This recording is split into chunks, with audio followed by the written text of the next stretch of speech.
Back in the late days of the Bush administration, when the president was persuaded and the Congress was persuaded that the skies would fall if we didn't borrow $700 billion from the Chinese and distribute it to Wall Street, and they were going through the documentation to bail out AIG of $185 billion, one of the lawyers for the Federal Reserve said, "Oh, I see you owe $13 billion to Goldman Sachs. Don't put the name of Goldman Sachs down on the paperwork that you file with us, because if you do, it'll become a public document, and if the world finds out that the federal government is going to give you money and you're going to pay Goldman Sachs, there'll be all kinds of hell to pay." Wait a minute. I thought government lawyers were supposed to enforce the law, not tell the person dealing with the government how to evade it.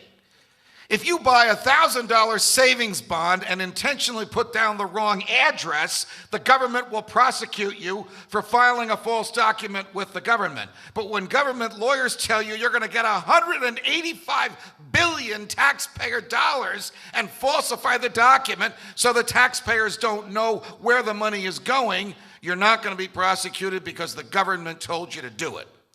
A couple of lawyers at AIG said, that doesn't sound right, that we wouldn't put this down. And one of the geniuses in the Federal Reserve said, and the Treasury Department, let's call it a matter of national security, and then we won't have to reveal it. Who was the head of the New York Federal Reserve that authorized this at the time? Same guy that can't do his taxes, who's in charge of collecting ours. Third point that I want to bring out to you.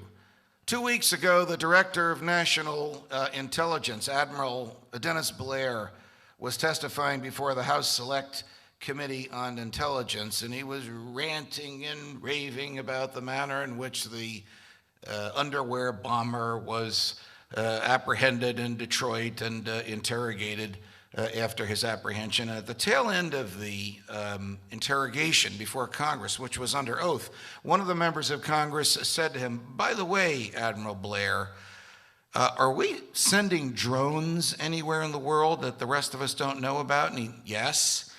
"How many have we sent?" 57. "How many were sent in the Bush administration?" "I don't know, but a lot fewer than 57. "What do these drones do?" "They kill people."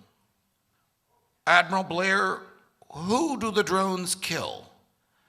"People that we believe are a threat to the national security of the United States."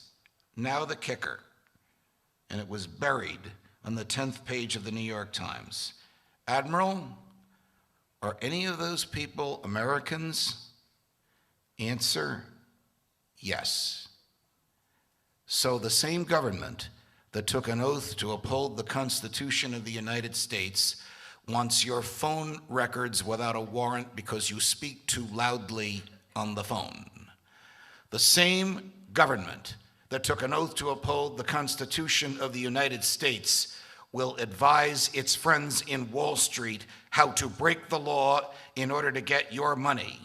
The same government that took an oath to preserve the freedom of every human being in the land has decided it can kill us in order to preserve our freedom. Now, that is a cause for serious concern.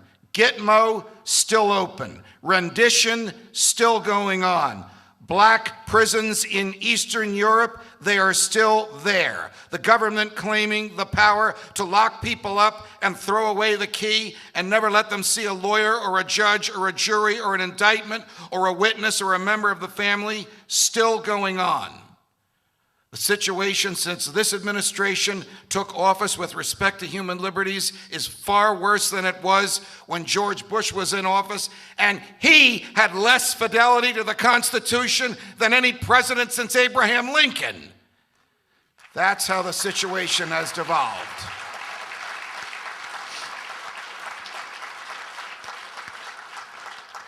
Now you know why we are here. Ron Paul has brought us here, but we have much work to do here. The stories that I tell you are available from public sources, and each of you should know them, and all of you should challenge the office holders and law writers who represent you in both houses of Congress. How can this be? Why did you let this happen? Will it be on your watch that freedom dies?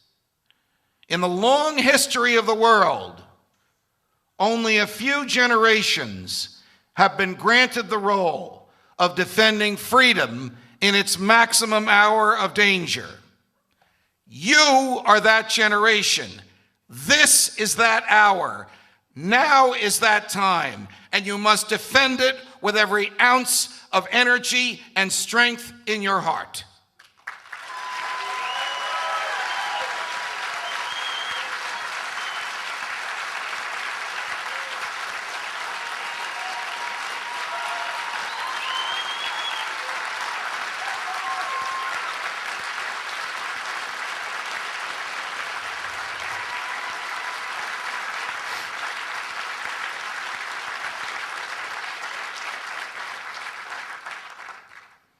I said your heart. When freedom dies in your heart, no speech, no emotion, not even a reaction to a tyrant can bring it back. But when freedom lives in your heart, no speech and no tyrant can take it away. God love you.